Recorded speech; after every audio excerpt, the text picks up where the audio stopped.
तो क्या चीज बेच रहे हो? शहद बेचने, मधु का शहद, छोटी मक्की का शहद तोड़ते हैं जंगलों से। शहद सैकड़ों काम में आता है। किस काम में आता है वैसे? शहद जो काम आता है, नामर्दी में काम आता है, धात में काम आता है, बवासीर में काम आता है, सांस दमा में काम आता है, खून फिल्टर होता है, मोटापा कम होता है। ये शहद खाओगे तो अच्छी चीज है। तो ये लगभग ओरिजिनल लाभ बशीर भाई ये है? देसी शहद है और ये पिलोटा का शहद है। अब तुमने जो आंख में भी तो लगाया है, तो और शहद लगाओ आंख में लगाओगे, जितना जाला मोती फिर से पड़ जाता है। ले क्या रुपए किलो है वैसे? ये ना देने का। और 400 रुपए किलो। परवेज आंख कैसी हो गई शहद लग कर? फोड़ गया आंख में डाल गया शहद और वो गिर रहा शहद दाई था।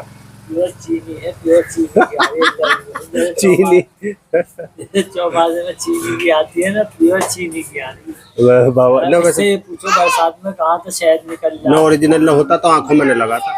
आंखों में तो तुम्हारे में पानी नहीं मार दूं वो भी लगेगा। आंखें कैसी चीज है नहीं, ये लगाता ना लोग भाई मेरे। पानी गंद का निकलना गई गंदी। आँख में तो आपको एक सरसों का तेल लगा लो वो भी। देखो ये टप टप ये गंदा पानी निकल रहा है। अरे भाई मेरे असली वजह तो ये चौमासे में शहद ही ना मिलता मोहाल में।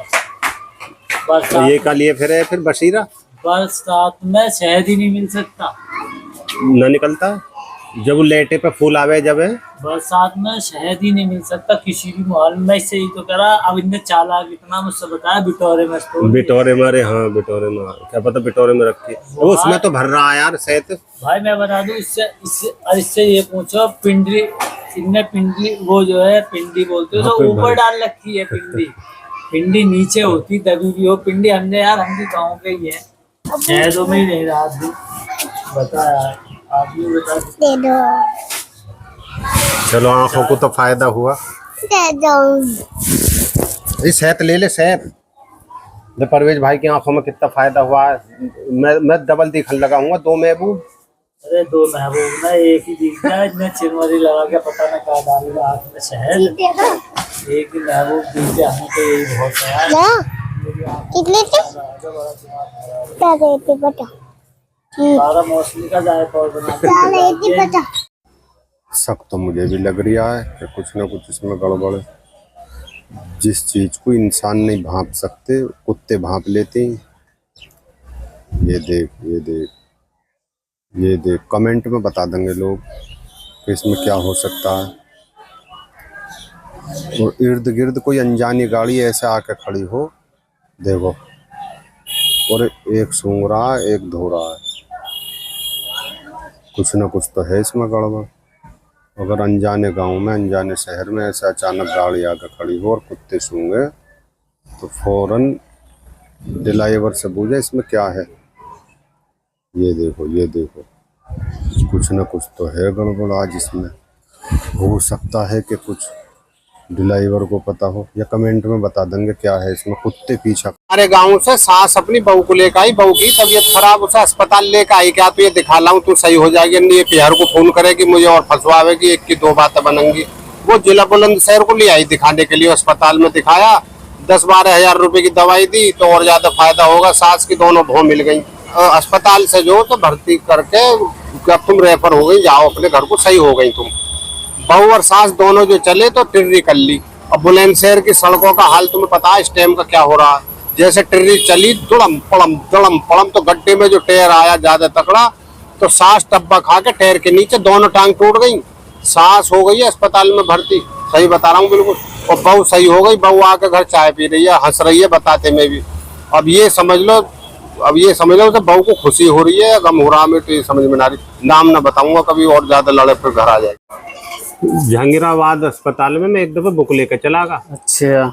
और बुक लेकर जो गया तो वहाँ मरीज है अपने अपने घर वालों के साथ, जैसे हमें सब परिजन। हाँ। तो ऐसे हम गए हुए लेके किसी को, तो वहाँ एक ब्रेंची रात के 2 बज रहे। जैसे परिवार में कोई बीमार होगा तो उन्हें देखने के लिए अम्मा घर न रुकी, दादी भी भगी चली आई। अच्छा। तो दादी बोली मैं भी अपनों को देख पाऊंगा। बड़े बूढ़ों को बहुत प्यार हो ना, बाजी को। बड़े बूढ़ा पहले भगे अस्पताल को, घर रहना चाहिए, आके बता देंगे कैसी तबीयत है। मगर ना मानी। रुकी नहीं, गेट लगा दिया, गेट कूद के चल दी। मैं भी जाऊंगी साथ अपने पोते को देखने। अब वो उन्हें देखने जो जैसा गए अस्पताल में जहांगीराबाद में, तो रात के 2 बज गए, उसके बोतलें लग रही, सब अपने अपने ऐसे ही है। मैं इंगे कुल लेटा, बुढ़िया जैसे बैठी बैठी थक गई बेचारी, तो बुढ़िया लेट गई, उस पर ब्रेंची इतनी ऊंची लोहे की। अब बुढ़िया लेटी, मैंने जो देखा अचानक तो 2 बजे के टाइम लेटी। भाई साहब अचानक ऐसी अंगड़ाई ली, नीचे आकर बड़ी धड़ाम देती, वह इधर का कूला इंगे पहुंच गया 1 किलोमीटर इधर, टेढ़ी हो गई। 5 जनों ने आके सीधी करी, लेने के देने पड़ गए। एक्सरे कराया, वहीं एक्सरे में धड़ टूटा हुआ निकला। अब उसे पोते को तो छोड़ के डॉक्टर सब अब बुढ़िया के चक्कर में लग गए। अब मुझसे बोले वो घर के, भैया यार तुम्हारे सामने लेटी, क्या होगा? मन के लेटी ही जैसे गिरी। मैंने पूछा, मन के अम्मा कैसे गिर गई? बोली भैया मैं हूँ गाँव के रहने वाली, मैं तो नीम के नीचे तखत बिछा के लेटा करूँ, और तखत में मैं तो कभी अंगड़ाई मारूं तो इधर, कभी अंगड़ाई मारूं तो इधर। मैं तो सोते ही ये समझ रही तखत पे लेटी हूँ। मुझे क्या पता ही, मैंने तो अंगड़ाई जो ली, मुझे क्या पता ही ये ब्रेंच नीचे आकर पड़ी। भाई साहब पोता तो सही हो गया, मगर बुढ़िया मुझे तो ऐसा लगा मन न मर जाएगी, सीधी न होनी, इतनी तगड़ी चोट लगी। तमाम हड्डी तो बच रही, मांस तो खत्म हो गया। बुजुर्ग ही बड़ी बूढ़ी बहुत। अच्छा, बाटा दे दो। तुझ पे पैसे आए कहाँ से थे? अम्मा ने दिया। मुझको भी दिलवा दे पैसे। दे ले। क्या क्या चीज पसंद है तुझको? पागल। क्या क्या चीज पसंद है तुझको? पागल। क्या क्या खाएगी? पागल कैंडी। तू आज कहाँ थी पूरे दिन? अपन। स्कूल कौन कौन गया था? कॉलेज? अपन नहीं, मैं नहीं, अपन। और क्या क्या खाया था तैने? बूढ़ी बाजी टीटी। हैं? बूढ़ी वाली टीटी। इंग्लिश नहीं आती है मुझ पे, उर्दू में बता जो मैं समझूं। बूढ़ी वाली टीटी। मैं न समझ पा रहा तेरी भाषा। बाजी बाजी टीटी। हैं? टीटी। हैं?